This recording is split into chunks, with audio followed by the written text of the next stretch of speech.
In our previous film, we offered some advice to help you to talk and listen to your child. You're the parent and the person likely to understand your child best.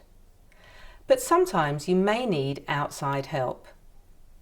Every local authority or education trust, as well as all schools, have specialists to help support children and young people with special educational needs and disabilities. In school, this person is called the SENCo, the Special Educational Needs and Disabilities Co-Ordinator. If you have concerns about your child's development, discuss them with your class teacher and the school's Special Educational Needs and Disabilities Co-Ordinator. At the same time, you should discuss it with your GP or paediatrician.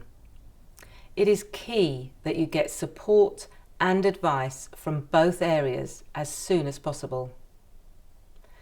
Rachel Adams-Constantine is a school SENCo, and she explained her role to us.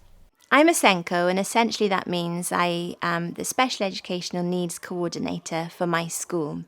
Ideally, a SENCo would be part of the leadership team of the school.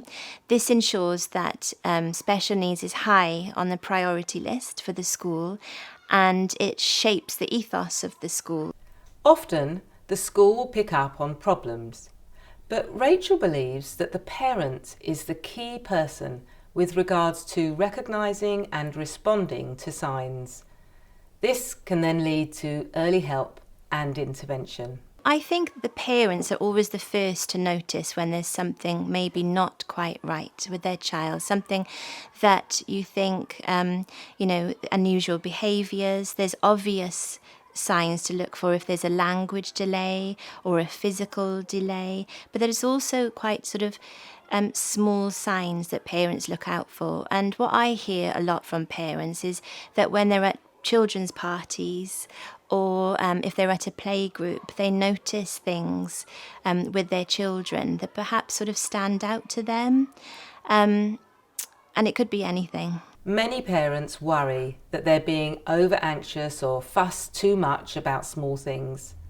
They put off asking for help in case this is seen negatively. Rachel thinks you shouldn't let that be a barrier. I would say go with your gut, and I would say forge a really good relationship with your nursery teacher, your reception teacher, or your general, your child's teacher. Form that great relationship, and it's easier to talk to them. I would go to them as soon as you're worried. It's natural for parents to be anxious when you first approach the school, but it's important to be as well informed as possible from the start and to work to maintain a good relationship with your child's teacher and the school in general. Every borough has got an ordinarily available document on their website that you should read. Have a look at it. It will give you ideas about things that your school should be able to provide. These services can vary widely and are often called by different names. But remember, your child is not the first child to need additional support and help. Your school will work hard to find ways to provide this. For example, we run an intervention called Talk Boost. So Talk Boost for our younger children helps them with their language acquisition, their social communication. We've got another group called Attention Autism. So these are for pupils that have been diagnosed with autism, and it's a highly motivating group that is working on their attention and listening. There's loads of interventions that you can provide as a school within your ordinarily available provision. Local authorities provide what is known as the local offer. This is a statement that gives information about all the different ways that they will help meet the needs of all the children and young people in their care. Our next film discusses what this help might be and how you can access it. Thanks for watching.